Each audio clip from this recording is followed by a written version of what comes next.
Thank you for joining today's Postdoctoral Affairs Seminar Series. This is our last seminar of this 2024 seminar series, and today's topic is Maximize Your Postdoctoral Journey. Just to introduce myself, most of you already know me. I am Madhumita Joshi. I'm Director of the Postdoctoral Success at University of Texas, San Antonio.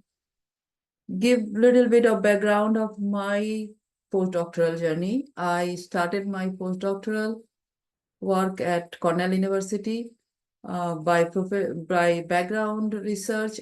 My background is biotechnology and molecular biology. So after finishing my postdoc, I continued research in Cornell University almost 8 years as a research scientist. And then I moved to Texas A&M, also fully involved in research. And then 7 years. And then I moved to UTSA for this position, postdoctoral affair office. So in my research time, more than 16, 17 years, I have trained several graduate student, postdoc, and mainly research, and also their professional and career development, and so many other things. As a regulatory officer also I work. So is at this my present role, all know that I mainly focus on postdoctoral and graduate student career success and professional development programs, and other several policies we made. Like recently we have started annual review policies for postdoc, where we included some of the skills, we call it transferable skills. And also there is new thing will be coming soon is our IDP, individual development plan. So today I will touch a bit on all those work, IDP and others, and obviously we cannot finish or go in details everything. So if you need anytime have any question or need more help, feel free to reach me. So so what is the postdoctoral success, or how you can map your postdoctoral journey? So today's talk, I will be focusing mainly two topics. And first one will be how to maximize your postdoctoral journey or postdoctoral time, which is the topic of our today's talk. So here I will try to optimize, give an idea of how to optimize your postdoctoral time overall. And like you being as a postdoc, you might have a time window of time is like 2 to 3 years. Some postdocs maybe a little more, 4 or 5 years. But how you can utilize that time best and get the best out of this time. And the second part, I will be focusing more, as I said, your developmental plan and how to structure your career. So being as a postdoc, I mean, myself, I was postdoc, though it was a while ago, but we know we are always focused on our research and technical skills. But today I want to talk more about, other than your research or technical skill, what are the other things you need to learn? Like being as a postdoc, we never learn like how to put a budget or how to start up a lab, maybe how to mentor properly the graduate student. Yes, we do mentor all our graduate student, but not like a proper structure way how you'll be advisor of a graduate student, or even for hiring the staffs. So all these skills are considered as a professional development skills, and that will be the other part I will be discussing, how you can get those skills at this time of your postdoctoral position, so that when you are out of this postdoc position, you are ready for your next job or the next step of your career. So also I want to say that, okay, I think you guys haven't seen my slides didn't move, right? Is that second slides I'm here now, I assume? Also, I will be using Menti.com site, Mentimeter, to get a interactive question answer. As we are a very small group, it will be good if you all can just open your Mentimeter, Menti.com, or I will use show you a QR code in my next slide. So just to try to go back, and step back and consider, like, when we are talking about the postdoctoral position, what is the unique of this postdoctoral position? So it is a unique position because it is a very short period of transitional position as a time-bound position. So especially when you are an international postdoc, sorry, so especially when you are an international postdoc, your time start as soon as you join the position, start the day. And specifically because your visa status and immigration status are attached with your job. So it is, as I said, maybe 2 years to 3 years window time you have at the beginning. So you need to finish so many things and you have to build up yourself. So time is kind of clicking.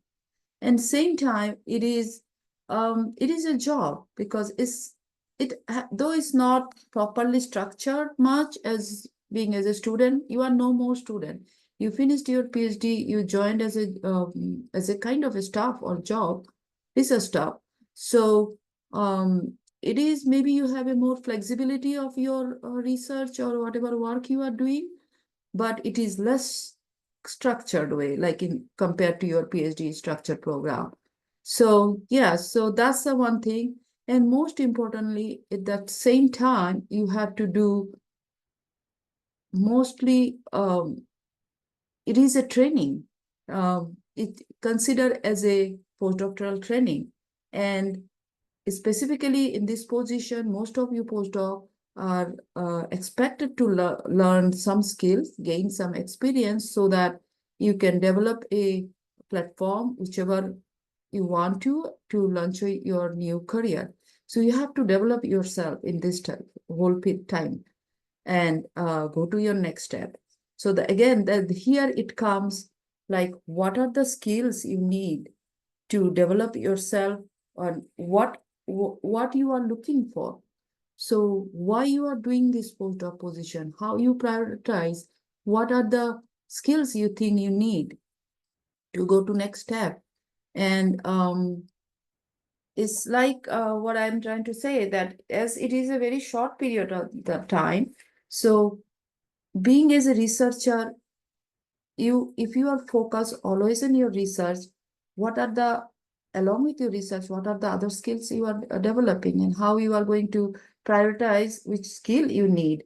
So are you only focusing on meeting the expectation of your today's job, or more than that?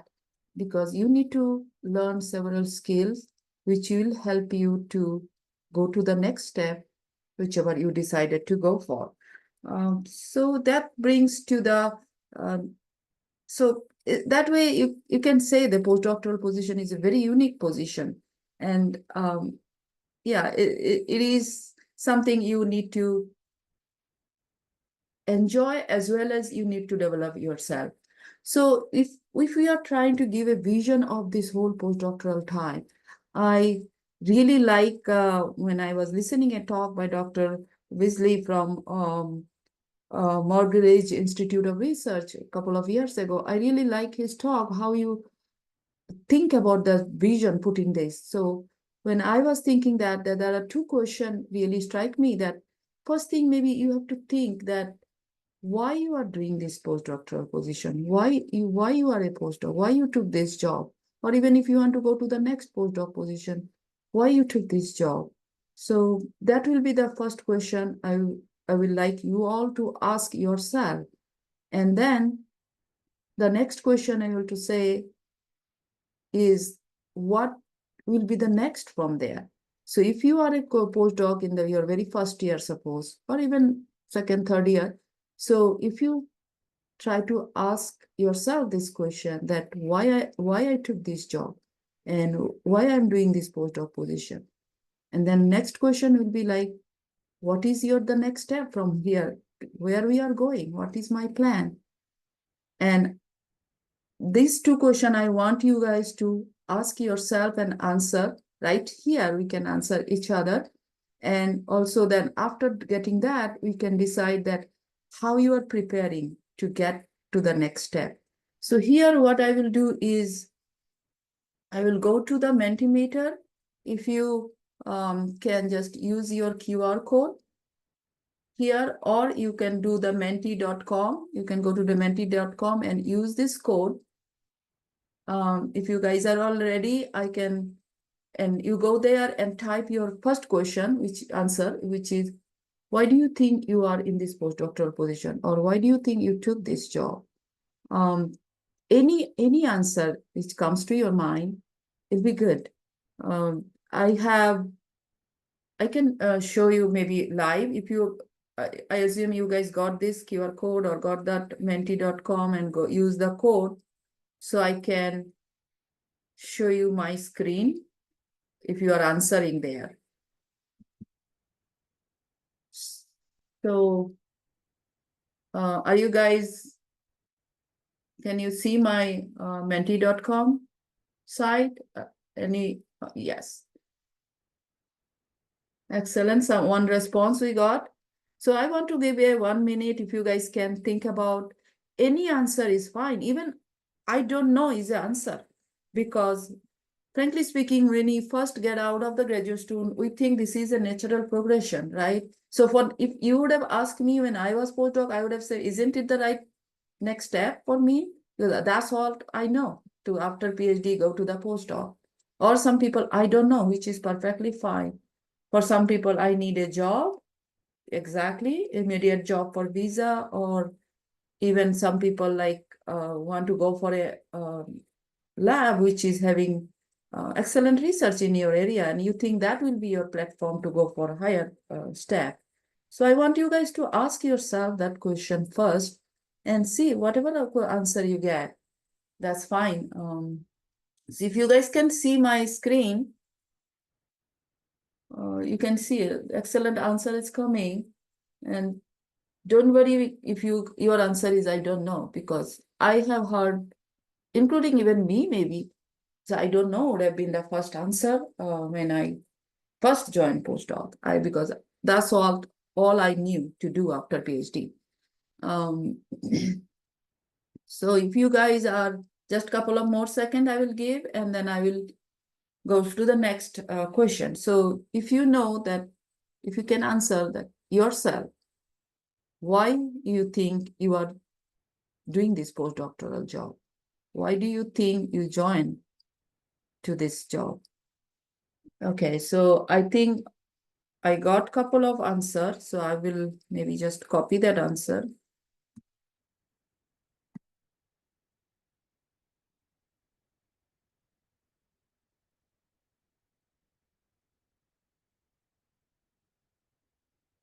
Okay, some reason. Okay, so I just copied that answer, and then I want to go to the next question,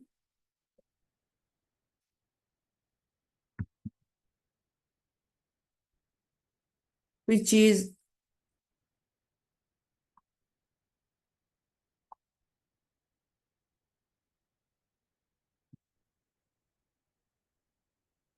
sorry, I have to go to the Mentimeter. So next question, if you guys can see, this is, where do you think you want to go from here? So yes, that's again, I would like you guys to ask yourself and answer.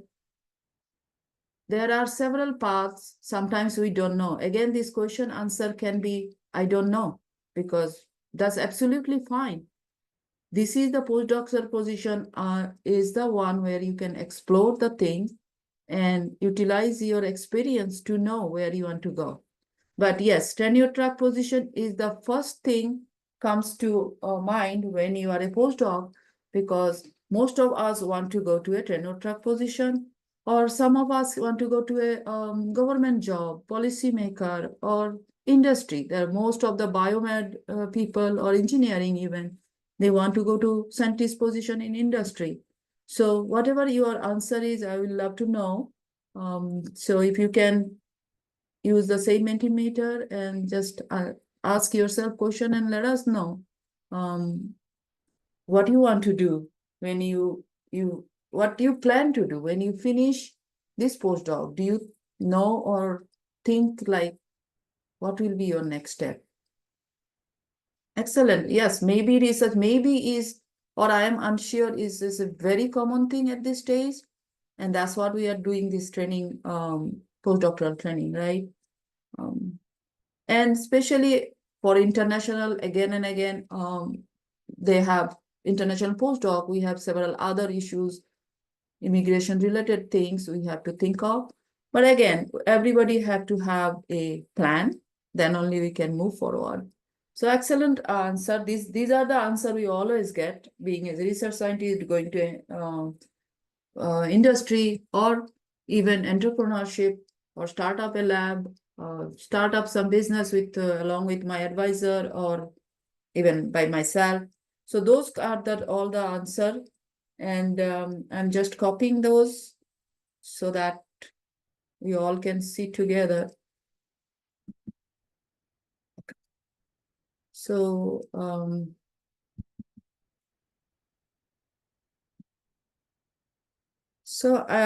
going back to PowerPoint presentation, if I hope you guys all are seeing the PowerPoint. If not, just let me know. So yes, so as I said, there are several answers of this question, that why do you think you are doing this postdoc?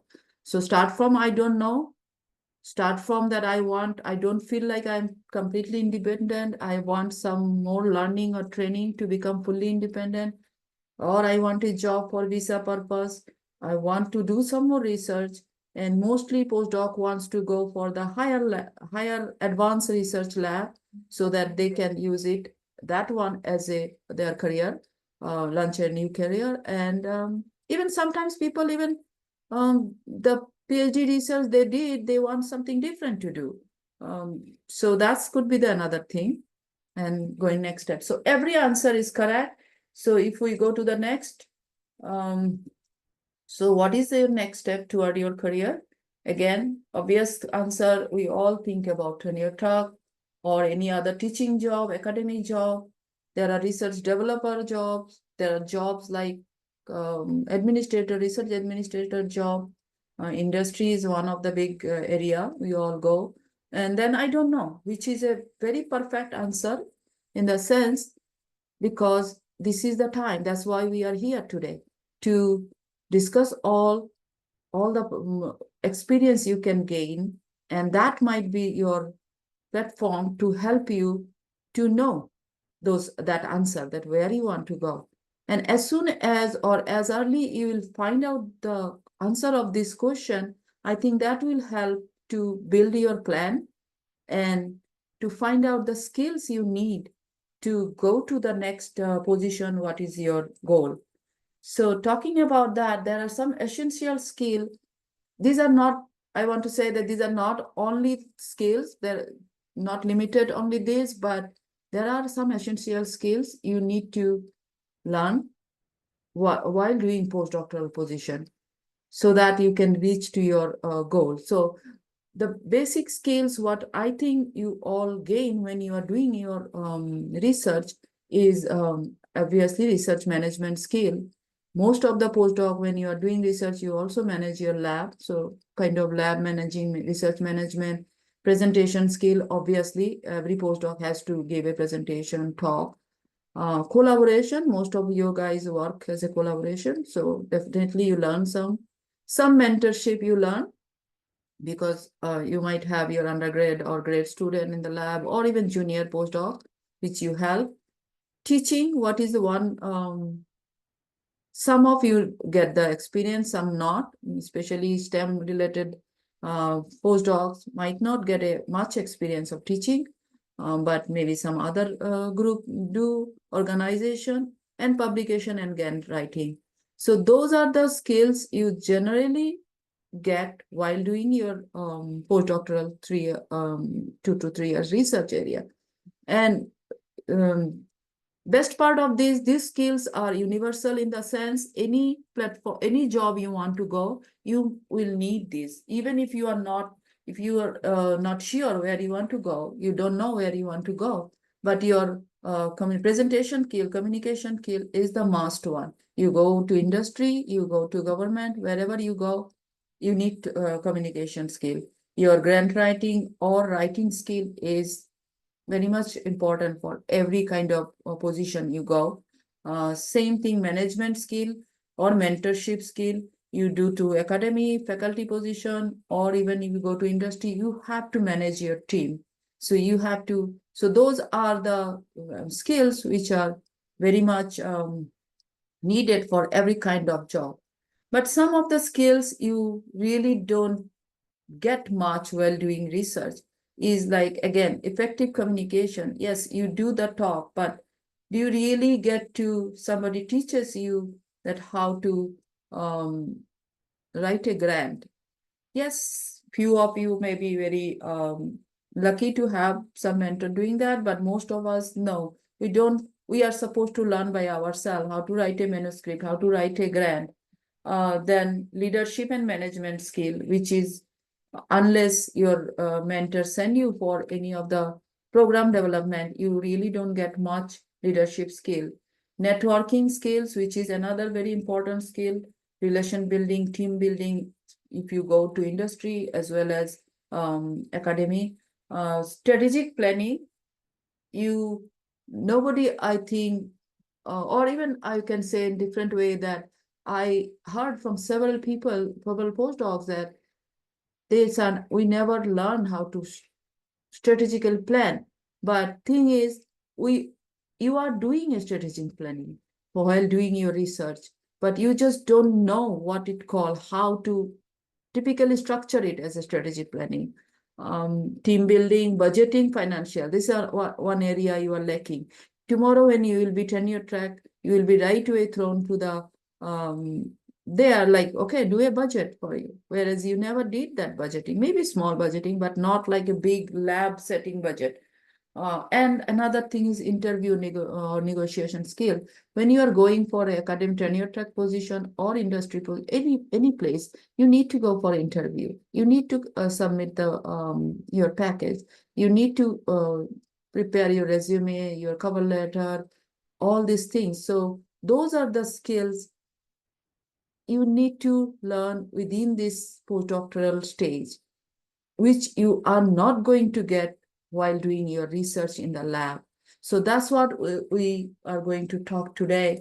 Like, if as we talk, just go back to our question, like what you want to do when you finish this position. Like suppose you are here for 2 years, 3 years. Once you are done, if you know what you are going to do, you are going to go in for tenure track. So as soon you know or clear answer you get, like what you want to do, so you can plan what are the skill you need. A good thing is that most of the skill are you need for both any kind of position you want to go, but some skills are depend on your career path, what you are choosing for. So this is the time when you can, based on your answer of this second question, where you want to go, you should learn those skills. Like if you want to go academic position, definitely you need to learn for teaching skill, because it's not only will help you to do the teaching, but also it will help you to get the job because you have a teaching experience. So obviously you will be getting an advantage when you are going for an interview. So this is the, that's what we are going to talk today, which we call a optimization of your professional development and how to plan further for your career path. So that's, again, it's come back to the individual development plan.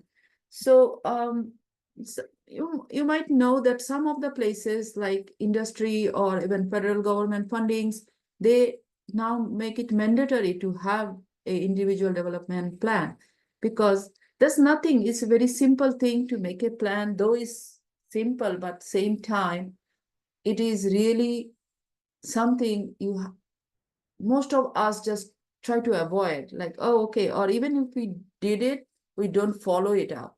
So even UTSA, I think by next year, you will get it mandatory, because we are already in process of making individual development plan, and those are already put in your annual review. So what is individual development plan? So first thing is I want to say, as early you will do it, it is better. As soon as you join as a postdoc, some postdoc you are here, I know, who are bridge to faculty position postdoc, they already know that because they have such a big, what you will call it, evaluation strategies or thing they need to if they want to proceed further after 2 years to become a faculty. So they have to definitely do the individual development plan because they have to finish 2 papers in a year or 2 year, and then so many other things, teaching classes and all these things. I know some of you are here who will be able to tell more about those. But as I was saying that this is mainly do your individual development plan, start it very early, self evaluate yourself, is that try to find out what is your interest first thing, what you are good at, your skill set and value. So it's not like, okay, I want to do to going for academy, fine, but I don't like teaching. I saw several of our postdocs, they are really excellent researchers, but they don't want to do teaching, or they think they don't have the skills of teaching. So you have to decide right that time. First thing is, yes, are you going to be a faculty in teaching area? If it is, then you have to develop that skill. And if you think, no, I am not at all good at that, then fine. You don't have to go to the faculty for teaching position. You can go for faculty of research position. There are also those positions, 100% research. So that's the thing we want to do, your self-evaluation to find out your interest, your skill and values. And then you sit with your mentor and work with your mentor.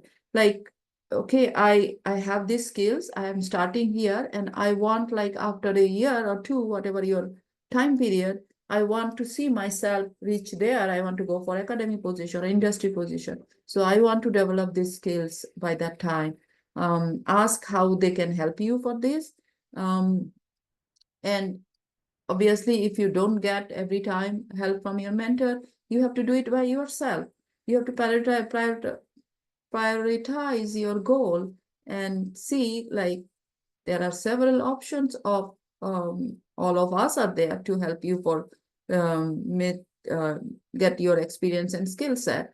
So, and final thing is write it, document it, because writing has an excellent power. So when you write all this step by step and then implement it, like you write short term and long term goals, and then slowly you have to evaluate yourself. And if your mentor helps, it's excellent. That are you meeting those goals every 6 months or a year?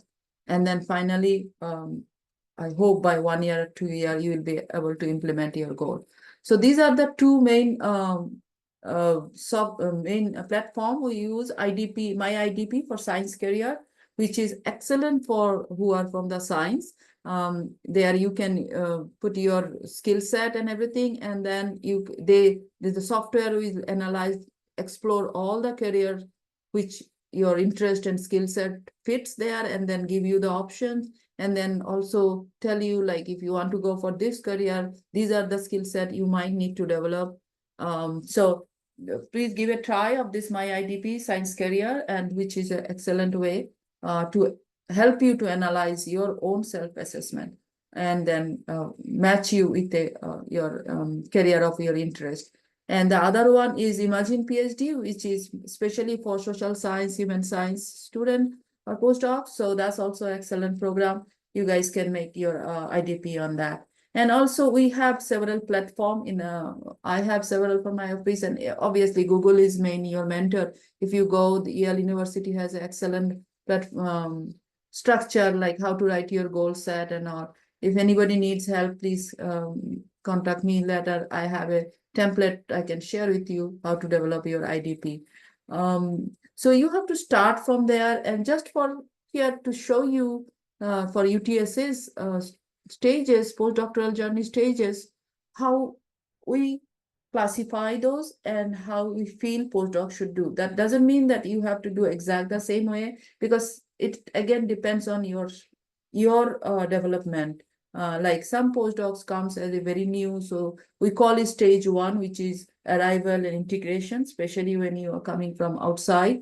of the country, you might need some time to integrate. You start your project, also you start your career exploration, and then definitely immediately you start your IDP along with that. Stage 2, which we call as a main working stage, when you do the gap analysis, that means the skill analysis, like, okay, I want to go to academic career, but I don't have teaching skill, I don't have mentoring skill, I don't have leadership skill. So those all, or grant writing skill, those all you have to start whenever you feel ready. Within, some people start even very first 6 months, or some people thinks, okay, within a year they will start. And then career path competitiveness goes on that, along with that. And the last stage, which is, if you know, in UTSA, postdocs, our total timing is 6 years. So we consider it like 2 years in each stage. So last stage, when you will be the like writing your manuscript, writing your grant, which is project delivery, and then apply for the job. So there you might need some supporting or guidance for networking, professional development, career exploration, how to go for interview, how to, if you want to help writing resume, cover letter. So that will be the final stage when you are looking for the job, career readiness. So these are the IDP structure, or planning of your whole postdoctoral timing, what we call like maximize your postdoctoral timing. This is the term. So how best you can utilize. You can see this is I developed based on the Harvard Medical School structure. So when you start your phase, as I just said, UTS is 3 phases, 2 years each one. Your research will start from the beginning after orientation, but your professional development, you can start some stuff like obviously RCR goes first, responsible conduct of research, and then best mentee practice, what is the postdoctoral essential, and scientific writing. And then you can stage wise, you can go for like grant writing, mentorship, teaching, and finally your become a mentor. And also for plans for career trajectory, maybe not first 2 years, but slowly you have to go looking for like what IDP, what career path you are going. If you are going for industry, you have to take some of the leadership training. If you are going for teaching related, you get teaching training. And you can see all these IDPs are time to time. It's not one time you start and you will continue that. Time to time you have to update your IDP, evaluate it. So there's other structure also. This is Yale University structure based. I did, like, as I just said, you can first ask yourself like, what are your, where you want to go, what is your interest of your career interest, skill assessment, and then research career, like specific skill, what are the specific skill you have for technical skill of research. If you are really a person which more interested all your bench work research, you go for the like industry job, that will be different. Compare, then you progress in professional development, like what kind of coursework you can take, mentorship coursework, management coursework, and then final job search.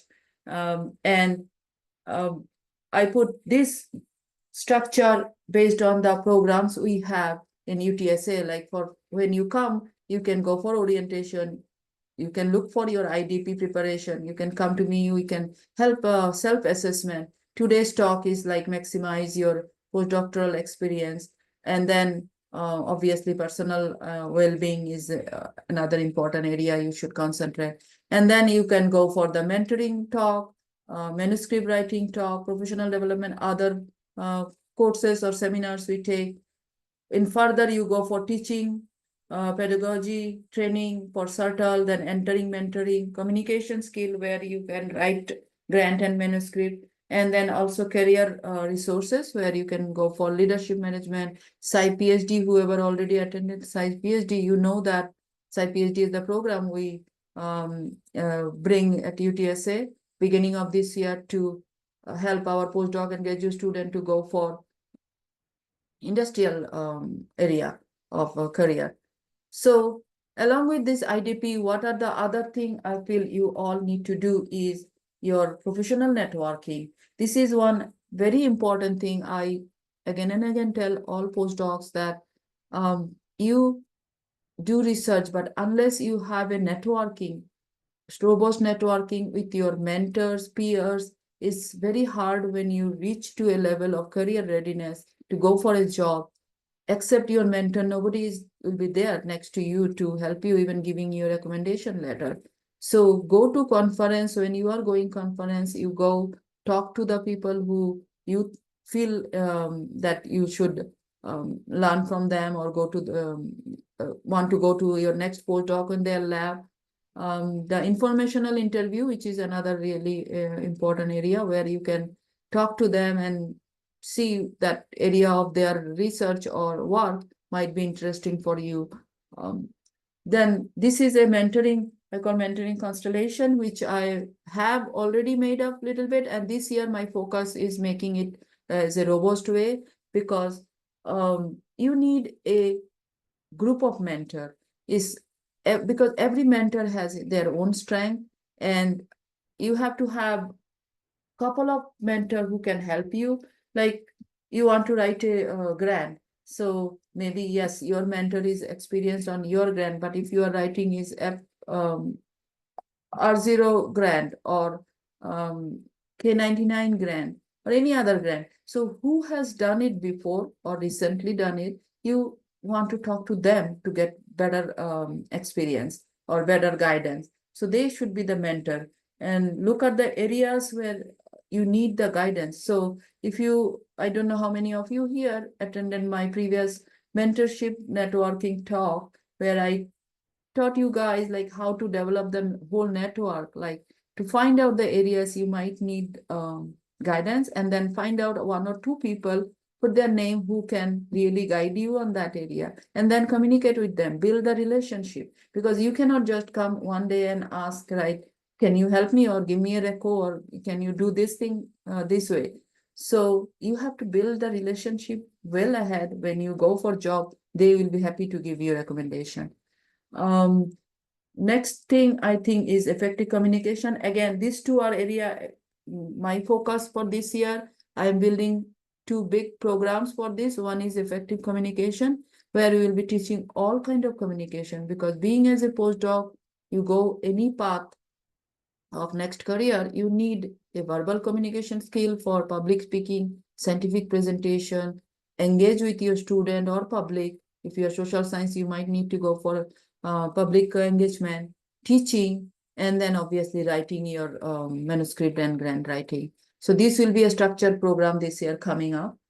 Career readiness, last step, I think that's more important, because we are all feel like we did a lot in 2-3 years, but are we ready? Did you made a resume, a cover letter? You won't believe, I see resume or cover letter from extend level, from start, if I grade start from 2 to 10, because everybody's cover letter or resume writing pattern are different. So you have to improve your, first to learn how to write cover letter and resume, and then you have to keep improving it. And then obviously negotiate interview skill. If you are going for interview, you have to learn interview skill, especially who you want to go for tenure track. You might need to learn how to prepare your package. What are the things? So you need a group of mentor who can help you, or even go through your those cover letter or resume or package to see if you did it right way. So this is, and then obviously how to search the job, how to negotiate the job. So these all be, and also another program we are bringing soon, but you have to do it by yourself when you want to go for the next step. So what I said always to that, trainee, you are a trainee. If you consider postdoctoral trainee position, you need not only your research, you need all this area: communication, teaching, mentoring, leadership, and then career readiness, then obviously well-being, and RCR, responsible conduct of research. Um, so now I will be quickly going through the programs we have at UTSA, which you can utilize for your developing all these skills based on your first two questions. Again, go back, like why you are doing postdoc, what are your next steps. So here I am showing quickly that what are the program we have for you postdocs and graduate student. So PCD, Professional Career Development Programs, is a certified program where you get all these leadership, training, public speaking, all are seminar based, and you attend all these seminars. Once in a month, the seminar is, and you attend 4 out of 6, you get a certification. I have this structured mentorship program. I am a CIMAR certified mentor, and if you take all this, like first program is for just to give you basic mentor-mentee, how you can be a good mentee, and then slowly how you develop your mentoring network, which I was just talking in last slide. And the final was is when you become a faculty or you are having your graduate student, how you become a mentor. So it's CIMAR certified mentoring training program. Then scientific communication. I will talk about nature master class soon. This is one program we bring this year where you can step by step, they help you to learn how to write manuscript, grant writing, and it is the program has the whole thing is by Nature Publishing Group, who you all know. So the Nature's editor who has made these courses. So, and you can take it on your own time. It's an online course. Then career exploration, I just said that we have brings PhD, and we also put in one more program for that, and well-being program, we have a couple of those. And teaching, again, I will talk little more about the subtle program, because that's the one platform we have started 2 years and giving our postdoc a very thorough experience of teaching and also getting the certification of teaching. So this is a structure. What are the programs? All this, I think some of you already attended all this. One more coming, data science, AI, and effective mentorship. One is done, and 2 are more there. And postdoctoral affairs seminars, which is today's one. That is mainly we do for the specific thing. Just today's one, we're talking about IDP and postdoc resources, how to develop your postdoctoral journey. But we also having like tax filing, immigration education. So make sure you attend those. Next will be like postdoctoral alumni are coming to help you, to guide you for anything like for grant writing or for submitting your application. And then we have a teaching excellence subtle programs. Next one is in subtle certification. So one more important thing I want to say, the professional networking, along with your own research group, you have to develop networking, and which we have an UTSA affiliated with NPA, National Postdoctoral Association, which is an excellent place where you can learn all these different skills, start from your immigration education to your teaching, or even how to go for resume preparation, grant writing, and there are a lot of experts there. I am also joining as a board of director at NPA coming January. So I will say all of you, please join NPA, and this is free because you are a UTSA. You can use UTSA's email and utilize not only their smart skill, but also use be a volunteer there. Like there are several committees when you can volunteer, and that's give you excellent leadership skill as well as excellent networking. Then some of you already using NCFDD, National Center for Faculty Development. You get a lot of resources there.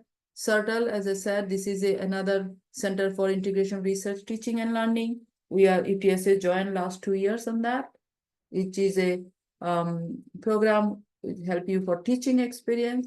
We have Nature Master class for writing grant and manuscript, and we have several micro-credential badges which you can utilize on your own time to get the certification and improve your resume.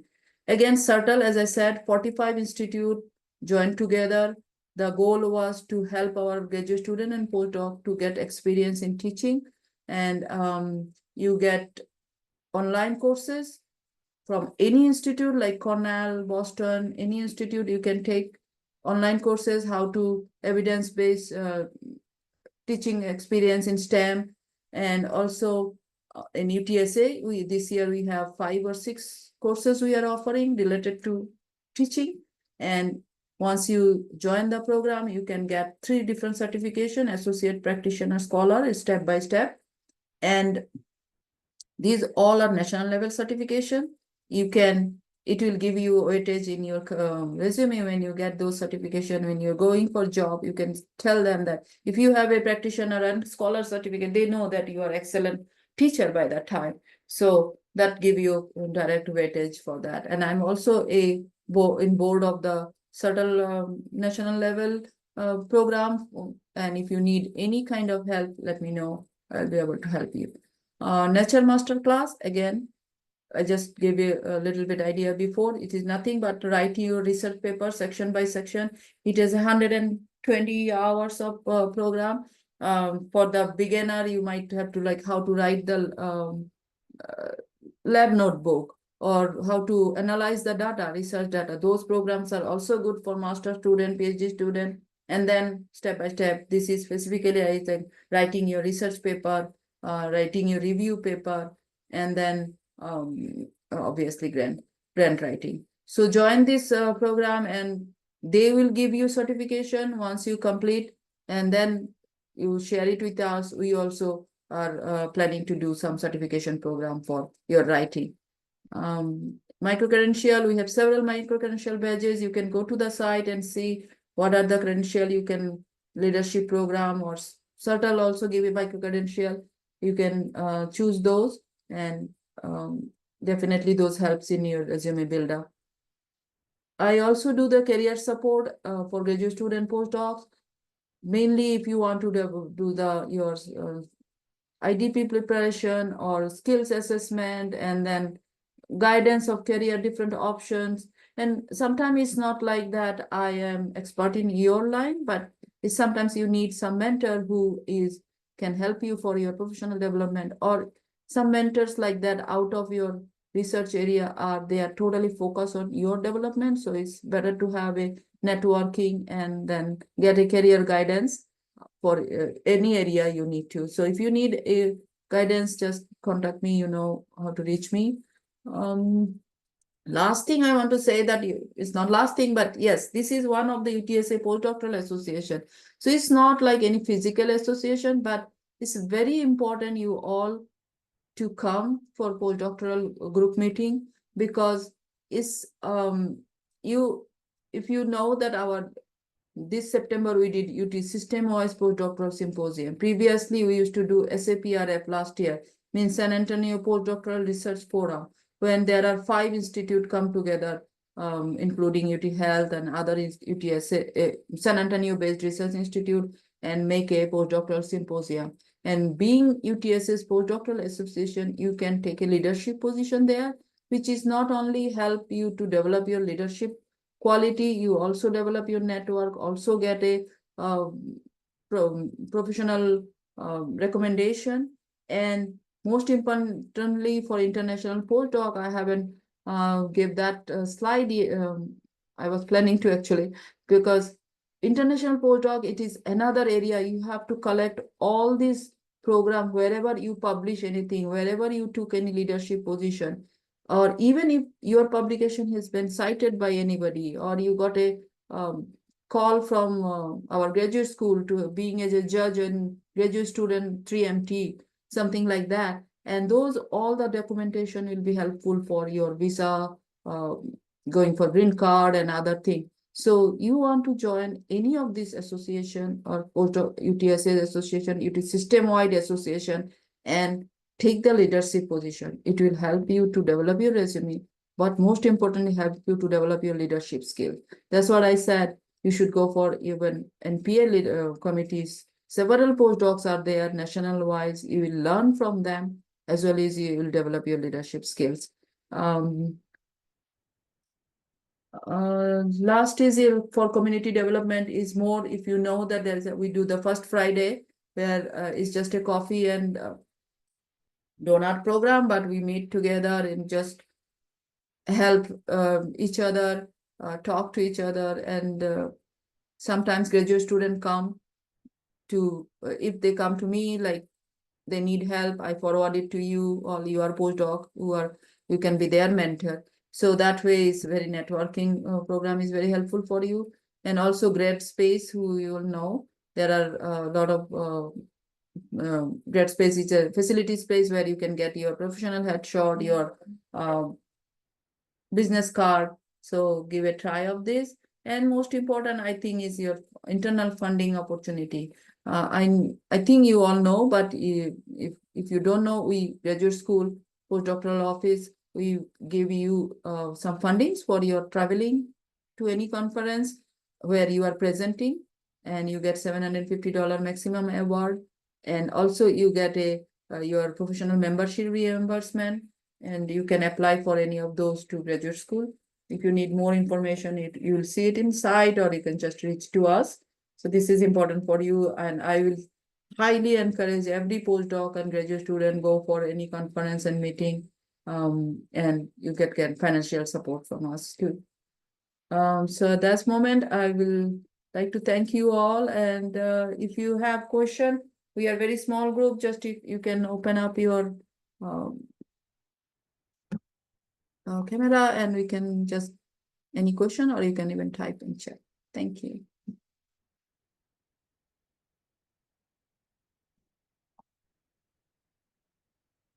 Any question, anyone?